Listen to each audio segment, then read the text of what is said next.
মানুষ জন্মগ্রহণ করে, তার সাথে ভয়েরও জন্ম হয়। ছোটবেলা থেকেই আমাদের মনে কোনো না কোনো প্রকারের ভয় থেকেই যায়।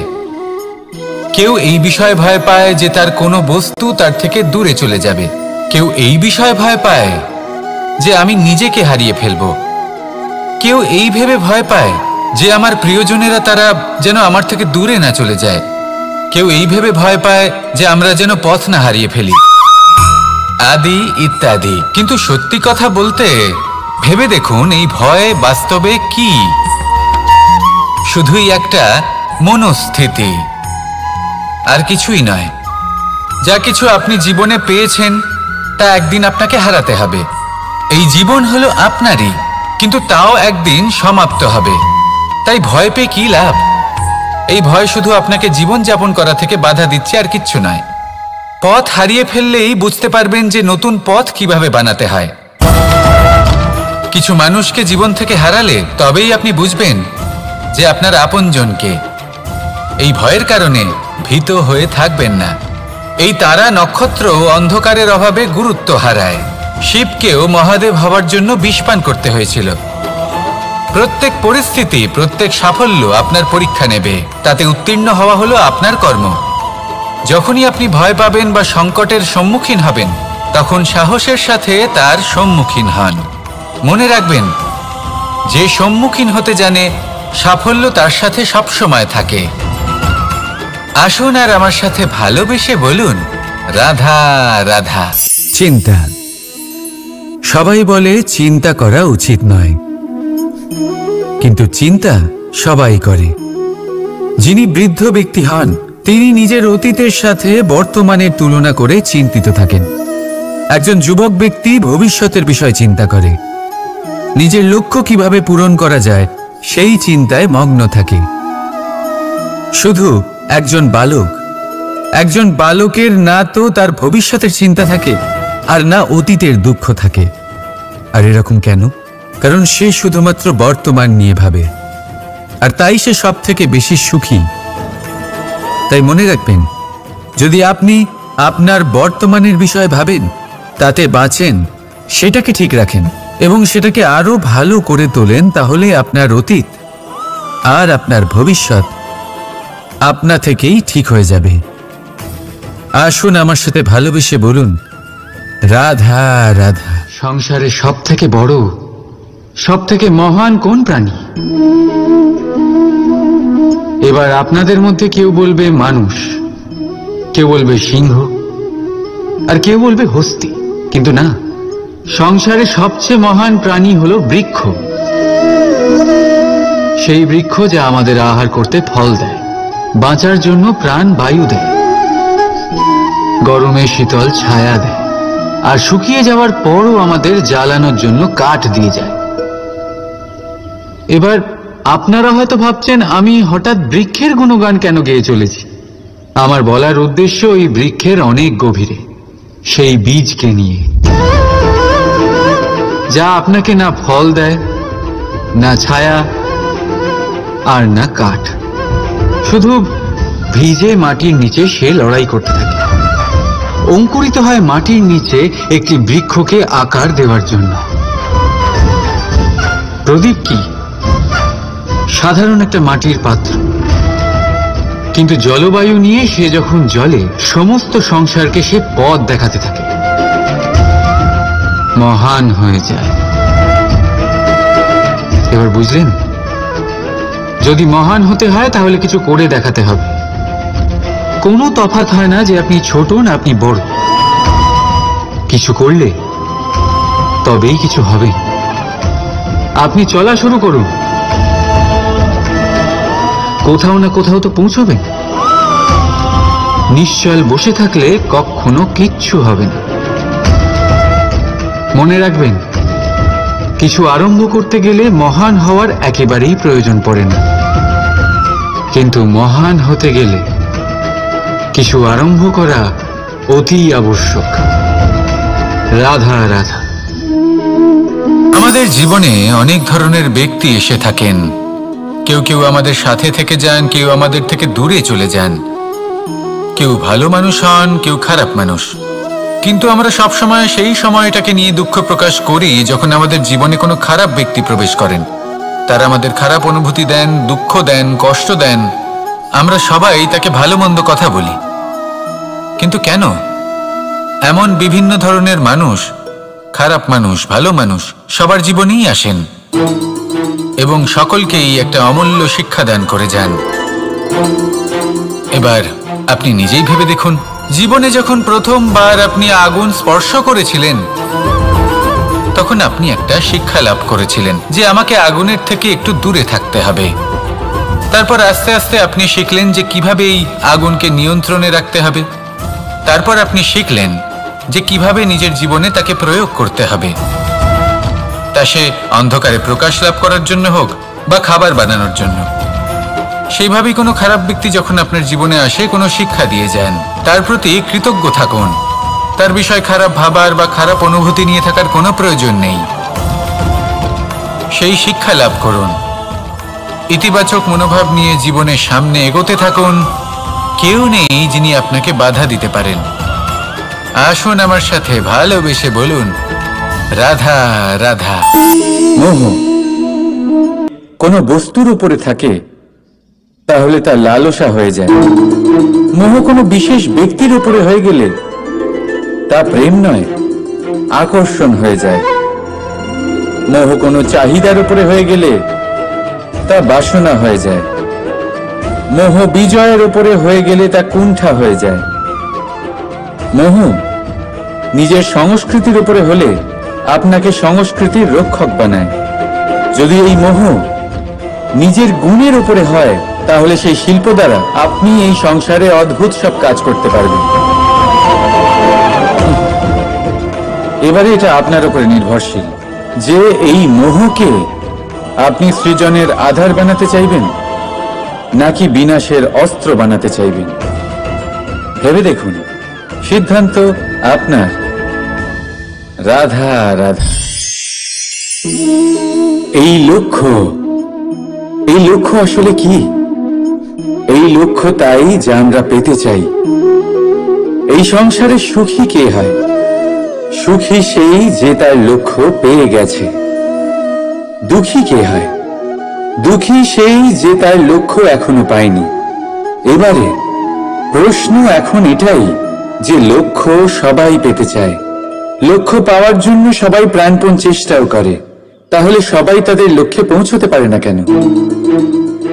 ঠিক আছে, কোথাও না কোথাও কিছু না কিছু কমতি থেকেই যায়। যাই বাধা থাক, আজকে আমি আপনাকে একটা উপায় বলবো এই লক্ষ্য পাওয়ার জন্য।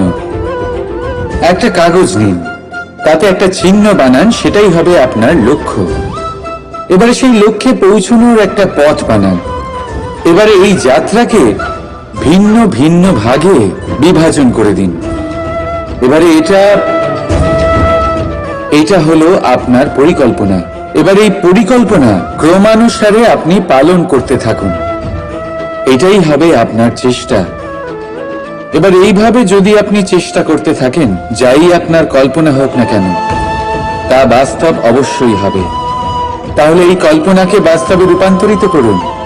এইভাবেই নিজের পরিকল্পনা পালন করতে থাকুন।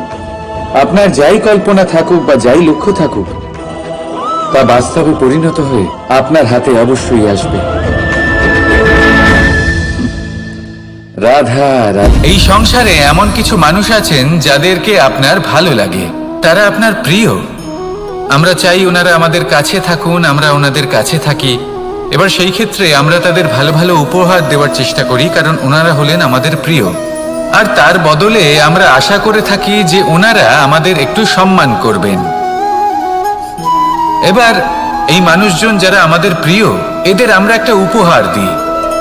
সোনা দিয়ে থাকি, আভূষণ দিয়ে থাকি, হিরে মুক্ত দিয়ে থাকি। কিন্তু যদি ভেবে দেখি, এই সব কিছুরই একটা মূল্য আছে। ভেবে দেখুন, আপনি কি তাদের এমন কোনো উপহার দিতে পারেন যা কিনা অমূল্য? তা এরকম উপহার কি হতে পারে? ঠিক বলেছেন আপনি, প্রেম। এই প্রেমই হলো অমূল্য, কারণ মন থেকে এর উৎপত্তি হয়। না চেয়ে পাওয়া যায় আর না ছিনিয়ে নেওয়া যায় এই ভালোবাসা। ঠিক এইরকমই হয় এই সম্মান। যদি সম্মান করো তাহলে মন থেকে এবং ভালোবেসে করো, ভয় পেয়ে নয়। মনে রাখবেন, যে মাথা ভয়ের দ্বারা নত হয়, বিরোধিতাও প্রথমে সেই করে থাকে। যে মাথা ভালোবেসে নত হয় তা আপনার জন্য বলিদানও দিতে পারে। এই সংসারের সব থেকে বড় উপহার, সব থেকে বড় বরদান এই প্রেম এবং সম্মান।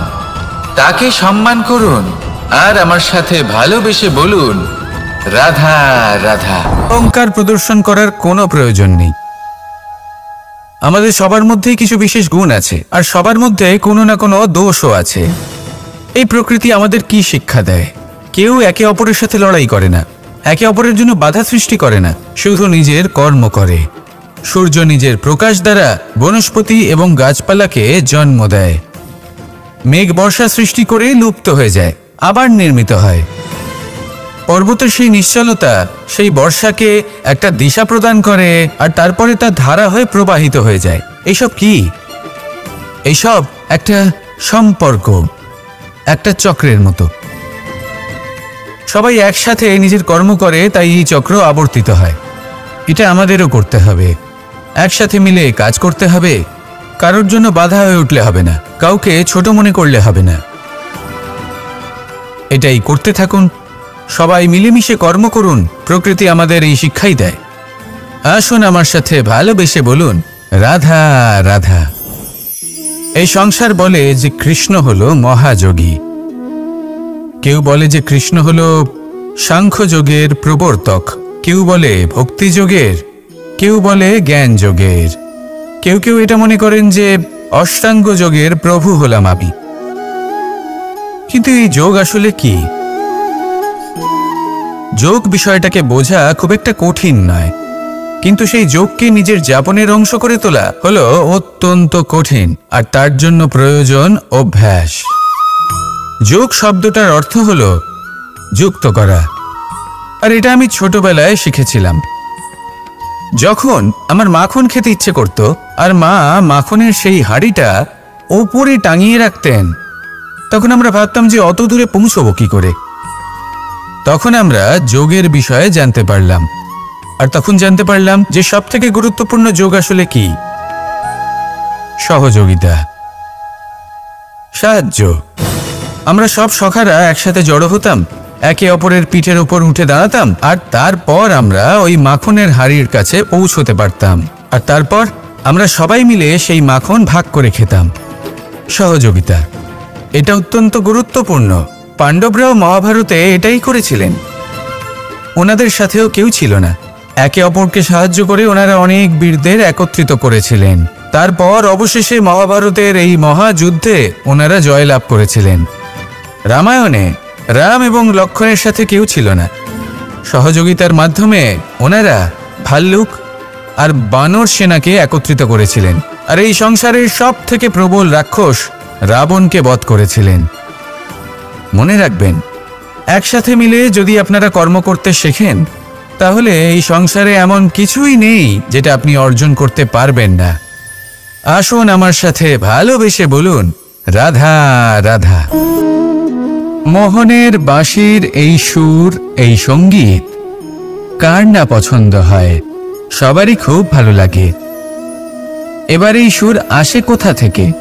কেউ বলবেন কৃষ্ণের হৃদয় থেকে। সত্য কথা, এই সুর হৃদয় থেকে নির্গত হয় এবং প্রকট হয় এই বাঁশি থেকে। এই বাঁশিটাকে দেখুন, এই ছিদ্রগুলি দেখুন, প্রত্যেকটা সুর থেকে নিজস্ব একটা স্বর নির্গত হয়। এবার যে ব্যক্তি এই সমস্ত সুর এবং স্বর বুঝতে পারেন, এতে নিপুণ, তিনি এই বাঁশির দ্বারা যে সুর নির্গত করবেন তা তো মধুর অবশ্যই হবে। এবার জীবনের সাথেও কিছুটা এরকমই ঘটে। জীবনের কিছু নীতি থাকে, অর্থ, কুটুম্ব এবং আধ্যাত্মিক। যদি জীবনের প্রত্যেকটা মুহূর্ত সুখময় হয় এরকম আপনি চান, তাহলে এই তিনটি নীতিতে আপনাকে নিপুণ হতে হবে। কোনো একটি বিশেষ নীতির প্রতি যদি আপনি বেশি ঝুঁকে পড়েন, তাহলে বাকি দুই নীতি থেকে যা সুখ লাভ করা সম্ভব তা পারবেন না। ধন অর্জন করতে হবে পরিবারের জন্য। পরিবারের সুখ মনের শান্তির জন্য। মনে শান্তির প্রয়োজন মনের শুদ্ধতার জন্য। যখন এই মন শুদ্ধ হবে, জীবন শুদ্ধ হবে, পবিত্র হবে, সুন্দর হবে এবং ভালোবেসে বলবে রাধা রাধা। আমাদের জীবনে সবসময় এটাই শেখানো হয় যে কখনো কারোর নিন্দা করবে না, কিন্তু আজকের দিনে সত্য হলো এটাই যে প্রত্যেক ব্যক্তি কোনো না কোনো সময় কোনো না কোনো মানুষের নিন্দা করেই থাকেন। এবার আপনি কারোর নিন্দা করলে সবসময় এর অর্থ এটা নয় যে আপনার মন মলিন। কখনো কখনো এমন কিছু পরিস্থিতির জন্ম হয়, কিছু ব্যক্তি আমাদের এমন দুঃখ দেন যে সেই দুঃখের বশে আমরা নিন্দা করতে শুরু করি। এবার নিন্দার বিষয়ে এমন এক সত্য আছে যেটা জানা প্রয়োজনীয়, যেটা আমি আপনাকে একটা উদাহরণ দিয়ে বোঝাবো। আপনি কখনো একটা চিত্র অঙ্কন করতে চেষ্টা করবেন, যতক্ষণ না সেই রং আমাদের হাতে লেগে যাচ্ছে ততক্ষণ আমাদের সেই চিত্র পূর্ণই হয় না। এবার এটাই হয় নিন্দার ক্ষেত্রেও। কেউ আপনাকে যতই দুঃখ দিক না কেন, যদি আপনি কারোর নিন্দা করেন তাহলে কোথাও না কোথাও সেই নেতিবাচক শক্তি অবশ্যই আপনার মধ্যে প্রবেশ করবে। তাহলে সেক্ষেত্রে কি করা যায়? কিভাবে অন্যের নিন্দা করা থেকে নিজেকে বিরত রাখা সম্ভব? একটাই পথ আছে, একটাই বিকল্প আছে, নিজের বিকাশ। নিজের বিকাশের পথে অগ্রসর হতে থাকুন। নিজের কাজে এতটাই নিমজ্জিত হয়ে যান যে কারোর নিন্দা করার মতো কোনো সময় যেন আপনার হাতে না থাকে। তাতে আপনার মনও মলিন হবে না, আর জীবনে অনেক দরজা আপনার জন্য খুলে যাবে। আসুন আমার সাথে ভালোবেসে বলুন রাধা রাধা। শ্রীরাম যখন সুগ্রীবের সাথে মাতা সীতাকে খোঁজার জন্য ভ্রমণ করছিলেন, তখন সুগ্রীবের ভৌগোলিক জ্ঞান দেখে শ্রীরাম হতবাক হয়ে গেলেন। তখন সুগ্রীব বললেন যে যখন বালির হাত থেকে উনি পালাচ্ছিলেন, নিজের প্রাণ বাঁচিয়ে পালাচ্ছিলেন, উনি তখন অনেক জায়গায় গেছিলেন, কিন্তু কোথাও যেন উনি যোগ্য আশ্রয় খুঁজে পাচ্ছিলেন না। বালি সুগ্রীবের প্রাণ হরণ করতে চাইছিল, ওকে শেষ করে দিতে চাইছিল, আর সুগ্রীব শুধু নিজের প্রাণ বাঁচিয়ে পালাতে চাইছিল। এক স্থান থেকে অন্য স্থানে, সেই স্থান থেকে আবার আরেক স্থানে। এই বিপদের সম্মুখীন হতে গিয়ে সুগ্রীবের ভৌগোলিক জ্ঞান বৃদ্ধি পেল। এর অর্থ বুঝলেন আপনি? যে জীবনে যখন সমস্যা আসে, জটিলতা আসে, সেটা দেখে আমরা ত্রস্ত হয়ে পড়ি, দুঃখী হয়ে পড়ি যে এমনটা আমার সাথে কেনই বা হচ্ছে। কিন্তু দুঃখী হওয়ার কোনো প্রয়োজন নেই, কারণ এই সমস্যা আমাদের কিছু শিক্ষা দেওয়ার জন্যই আসে। সেই শিক্ষা লাভ করা খুবই প্রয়োজনীয়।